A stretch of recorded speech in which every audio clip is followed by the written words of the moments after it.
Helmets on for safety. Welcome back to Random, and if you enjoy cold beverages and nice tunes, check out the link in the description below for Beer and Song of the Day. Their channel will be linked in the description. Today we're talking about an aircraft that was discussed briefly by two other YouTubers, your favorite narrator and rotund electromotive force dude.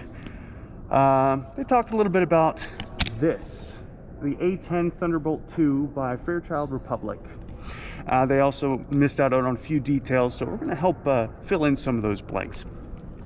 So the Fairchild Republic A-10 Thunderbolt II was initially developed in 1972 and continued production until 1984 with a total number of units produced at 716.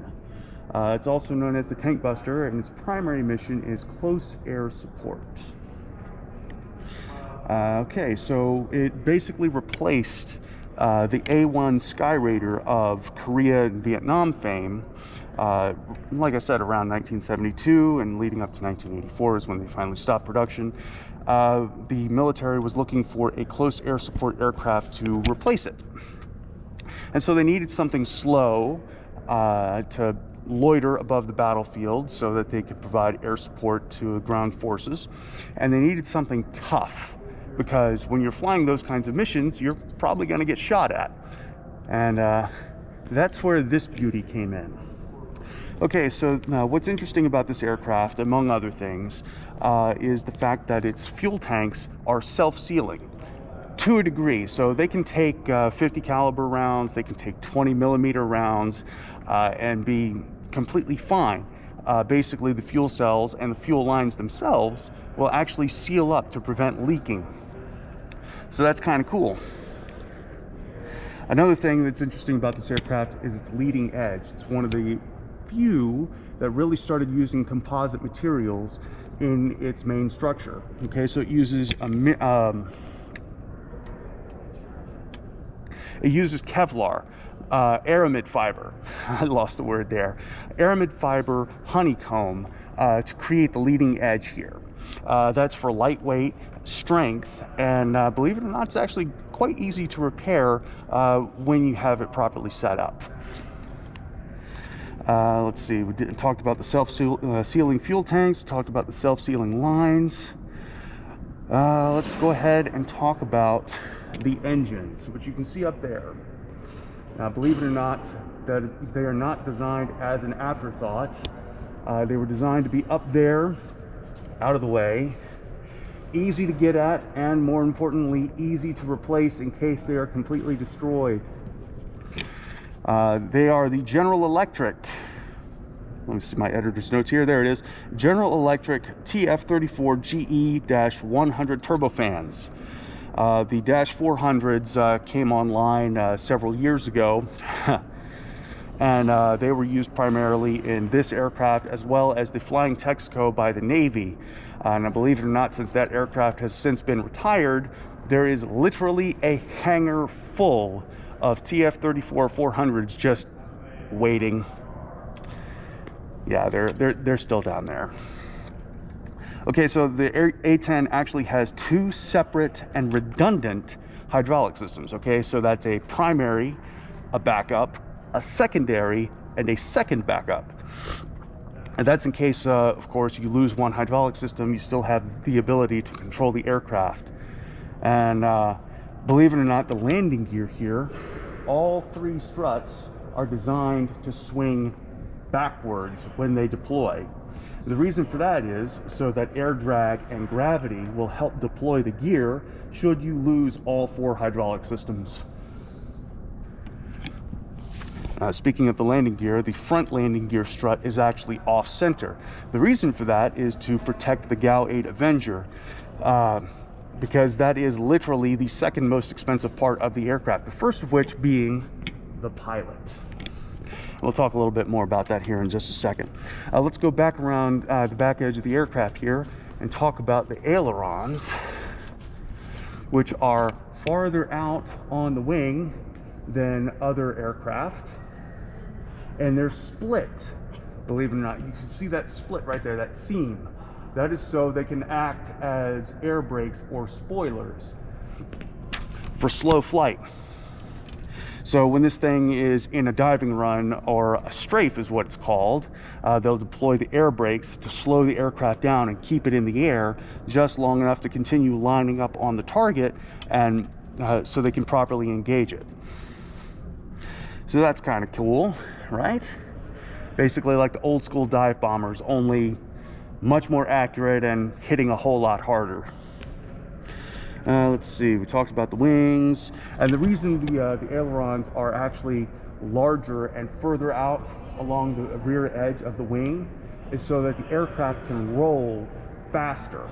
Okay, they want it to be able to roll much quicker at lower air speeds so they can engage a target and then roll out with higher speed, with higher precision.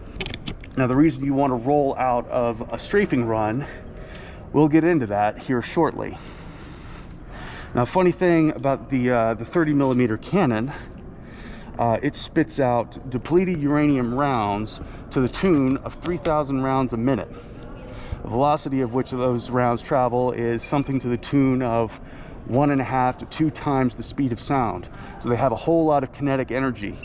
Now, when you're coming in on a strafing run on a target and you're spitting out thousands of rounds a minute, traveling at Mach 1 or Mach 2, those rounds have a lot of energy. And when you're talking about depleted uranium, it's also pretty dense, which means it has a tendency to ricochet.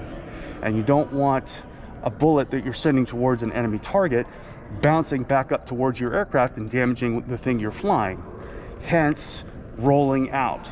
So what a pilot will do is they'll set up on an attack run, they'll pull the trigger for a second or a second and a half, and then they will literally roll the aircraft over and pull out. That way they prevent themselves from being hit by any ricochets from the ground. Now let's take a look at the Avenger here. Look at the size of this monstrosity, also built by General Electric. That's right, the people that make your dishwasher built this thing. And like I said, this is the second most expensive part of the aircraft. Now let's go ahead and take a quick look here. Now, believe it or not, this is only part of the gun system of this aircraft. It's actually quite a bit larger. So you have the rotating breech assembly right here. That's where the rounds actually fire. The barrels, the barrel brake, and then right back here, there'll be units attached to either side of the gun. Those would be the entrance and exit units respectively. They'll have conveyors that attach to both. They'll have link system go all the way back to the drum of which holds a maximum of 1,350 rounds. Depending on the pilot, it may actually be just a little bit less than that, because full rounds, it's the entire casing, that's all the powder and the projectile, it weighs quite a bit. And it actually does negatively affect the performance of the aircraft. It makes it slower. So some pilots will actually take less than 1,300 rounds. Now, if you remember back in one of my earlier videos, I talked about how the GAU-8 is actually off-center. You can see it right here. The landing gear is off to the side. And the reason the GAU-8 is off to the side and off-center is because it actually fires in the 3 o'clock position, which is direct center of the aircraft.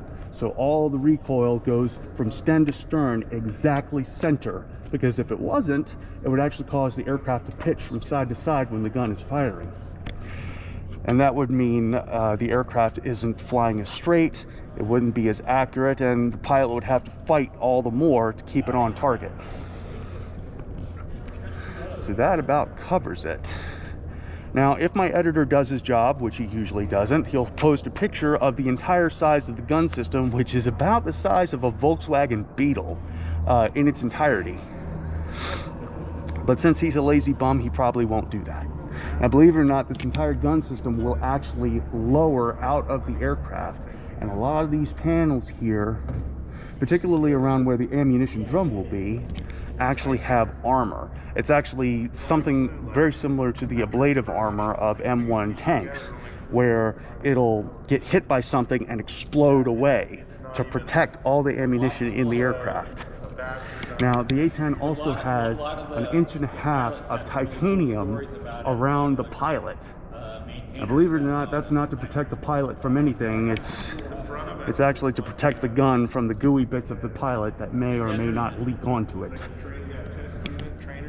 Yeah, like I said, second most expensive part of the aircraft. So, I hope you learned something on this episode. If you did, please like, comment, and subscribe down below. Leave a comment. Tell us what we're doing right. Tell us what we're doing wrong, and vote whether or not my editor and I should start a second channel devoted solely to machines and aircraft, because those videos seem to do a lot better than all our others for some reason. Anyway, that's all for today's episode, and like always, keep it random.